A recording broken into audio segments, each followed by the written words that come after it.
Hello everybody, my name is CulBlu and I'm bringing out this video of me talking about a board game, and today we will have background music because I have background music, but today we'll be talking about my official review of Sleeping Gods and all the expansions, mostly just the game itself because the game is basically all of it. For those who don't know, I've been doing a full campaign playthrough. I've completed one campaign playthrough. I'm doing a second campaign playthrough, basically solo campaign in both of those, effectively solo. And yeah, I've gotten some hours on my belt. I've explored the world. I've kind of gotten my feel for the story, and I have a good feeling about what I feel about this game overall. So I'm going to go ahead and get the review here. Straight up front, if you want to know what is my quick, fast, and dirty, my top pro, my top con, and the top neutral thing for me on this game. The top pro for me in this game is that it is an open world game, and I do love that. I adore that so much. It is true to the open world. You can literally do whatever you want within the rules of the game, of course. But you can go wherever you want. It's not like kind of locked by arbitrary skills, so that's fun. The primary con that I have with this game is that there is a lot of tediousness on the crew management side of things. So you do have to be wary of that. There's a mini game basically where you have to manage your health of your crew and manage your status, and that can become tedious and that can kind of detract from the storytelling. And then my biggest neutral in this game is that the artwork. I do like the artwork. I do think it's pretty, but it also I can take it or leave it. It's not necessarily a meh, like it's nice, and I like it's nice, bright and vibrant, but it is very blue. It's very blue and green. Makes sense because we're in the sea, but still. Anyway, okay, so that's like for people who want the quick summary up front. There you go. Would I recommend this game? Yes, but if you can find it for under $75, I would super recommend it. The base game here is it used to go for about $87. It's USD. United States currency. It is currently, at the time of me recording this video, going for about $100 USD. I think that might be because the game's going out of print and the Sleeping Gods Distant Skies is coming out soon, so that might be causing some issues with the pricing on this one, the availability. Don't know, but I would say if you can ever find this game for $75 or cheaper, 100% worth it for just the base game. The expansion itself is about $40, and this other expansion is $20. This main expansion gives you more stuff to actually incorporate into the world, and this gives you some other stuff which is kind of optional, so you can make arguments for taking or leaving this one, but this Tides of Ruin I think is not necessarily not necessarily required, but I would recommend it, and the base game itself is just fine. You got a lot of content. Anyway, okay, cool, enough of the summaries. Let's go ahead and jump into the fuller parts of the review, starting with the pros.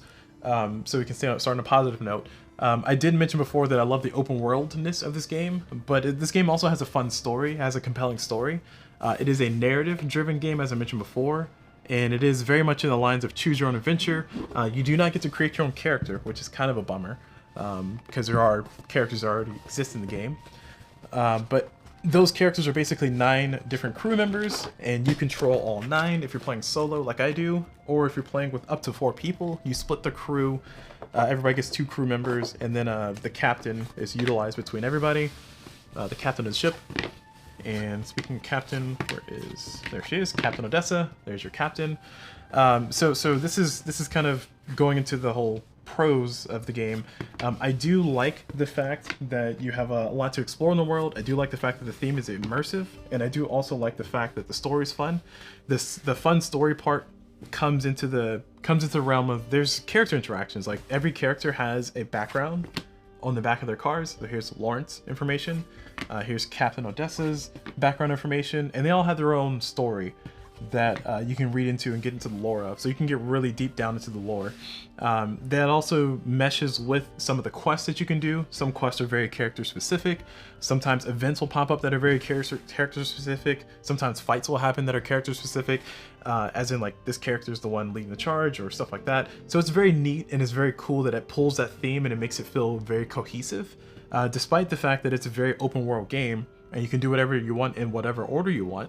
Sometimes it makes sense if you do this thing first and then do that thing next, and the quest will kind of like gently guide you to do that, but you can also do it in a different order. So it depends on how you want to look at that, whether that's a pro for you or a con for you. Going into the rest of the pros for this game for me, there is a very nice bit to explore. So if I bring up the map, which this is not a spoiler, Nothing in this video is a spoiler, by the way, but this is definitely not a spoiler. This is what the world map looks like. It is this whole grid, just to give context, and I will also show the opening world, which once again is not a spoiler because it's literally the first place that you'll see when you first play the game. So not a minor spoiler at all by any stretch of imagination, but this is the first map area. And as you can see, the first map area is pretty sizable. You have a character ship that's over there in my storage container. I'm not going to pull it out, but you use that character ship and you move around to these different regions. And then when you want to go to the next region, you can just go to the page 16 and you can go explore up there and do stuff. And for scale, this page here is this square there. So this square, if you can look at this, this is Zakura's right there. And then here is Zakura. This is Zakura trading post. So there's quite a bit to explore. And if you do not have the expansion, if you do not have the Tides of Ruin expansion, you do not get access to these bottom locations, and you do not get access to this top corner. Everything else is accessible though. So you're missing 5 or 10 5 map pieces, if you will. 1, 2, 3, or 4. 1, 2, 3, 4. But there's technically 8 pages because there's page 1, page 2, page 3, page 4, something like that. So you're not losing a ton of content if you don't have the Tides of Ruin. I just like the Tides of Ruin. I found it very fun, especially considering that I explored up here and that was pretty fun. And I can't wait to explore down here and see what it's like. But yeah. So you do have that nice exploration aspect, and this world is massive relative to the game. Especially considering, just for more scale, my first campaign playthrough, I played about 16 hours, and I explored from here where we started. And I basically I explored this area. I explored 1, 2, 3, 4, 5. So I explored 10 pages of the books. Just 10 pages. And that was 16 hours of me playing the game. I got 16 hours out of that. My current playthrough I'm doing, we're on hour number 7, I think, or hour number 8. And I've went from here, and I've explored this, and then I shot back over to here. So basically, I've effectively explored 1, 2, 3 locations so far. And I'm 8 hours in. So that just goes a long way to show that there's a lot of content to actually explore. There's a lot of things to do, and just want to clarify, my second playthrough currently is much more productive than my first playthrough, and I've only explored 3 map pages. So just letting you know, there's a lot of content here, even if you don't have the expansion. So there you go. You got that going for you. So the final pro is just going into the immersive theme. I do like the theme. The theme is you're basically like people that are in a lost world type situation, and you're trying to explore the world. The world's new to you. You're trying to get your footing and see how things go. You're talking to the locals. You're interacting with the environment. You're interacting with the locals, finishing quests, dealing with feuds between one town versus the next town. A whole bunch of cool stuff going on in this game that I think is very nice to help flesh out the theme. And also on top of that, you have your characters with their motivations, your characters with their own backstories, and your characters with their own things going on. And there's 9 of them, and they interact. Sometimes they have quests that are specific to 2 people. Sometimes they have quests that are specific that mention, like Raphael laughs at somebody because they did a thing. It's just like a little flavor text. It just brings the world and makes it alive. So that's another, that's a final pro that I'll talk about.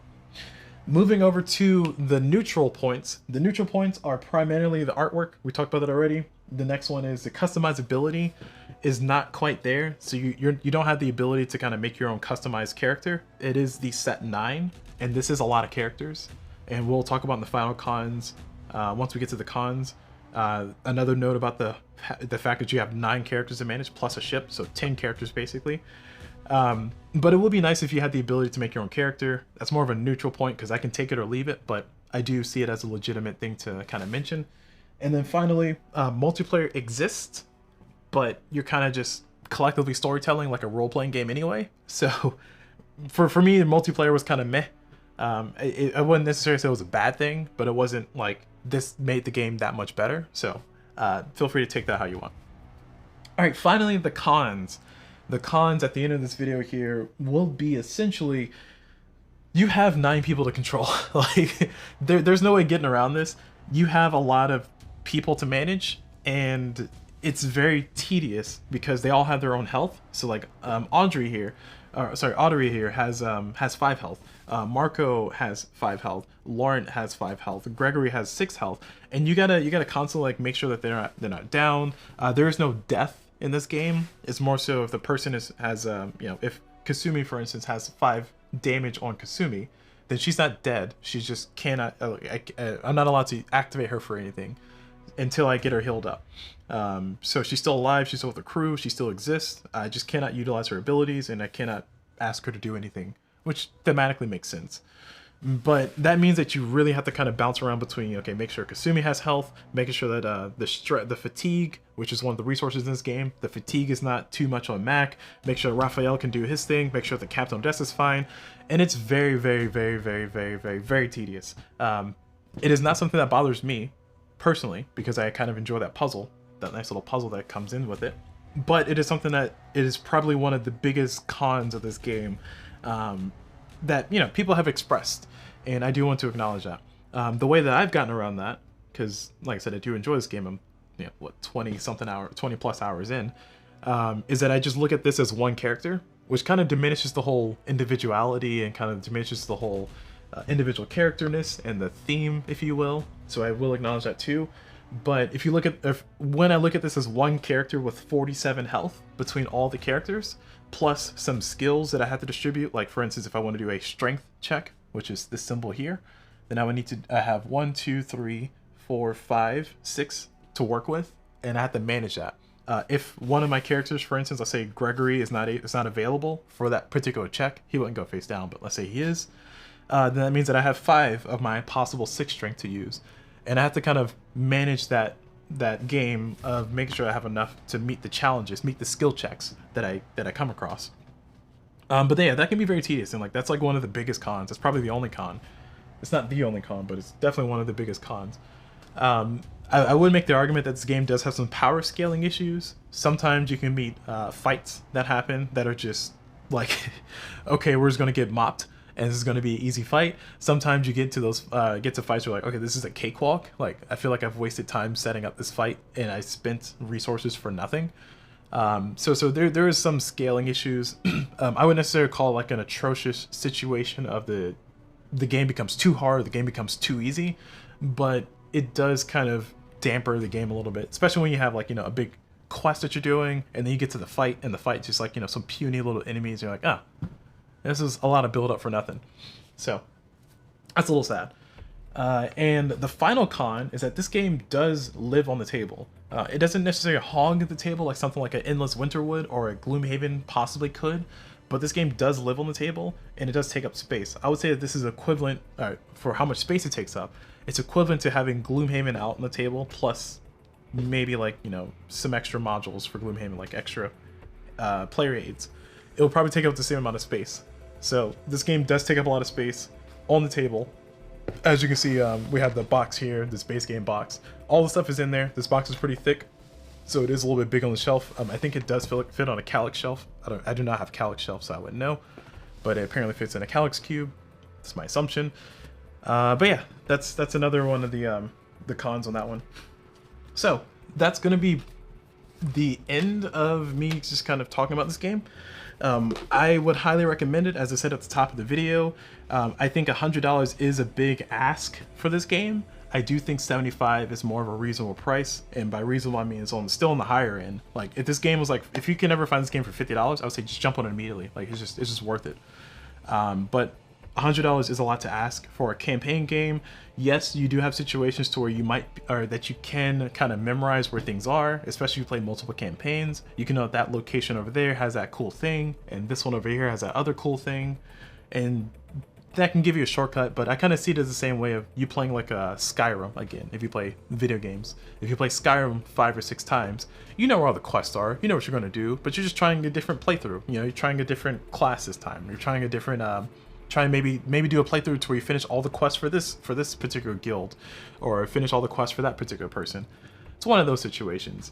And then also, I like the idea, it's just, maybe just me from my video game background, I like the idea of maybe doing a speed run one day. See like, okay, what's the most efficient path I can do to have the most of the totems, and also finish the game as fast, with air quotes, as possible, or in as few sessions as possible.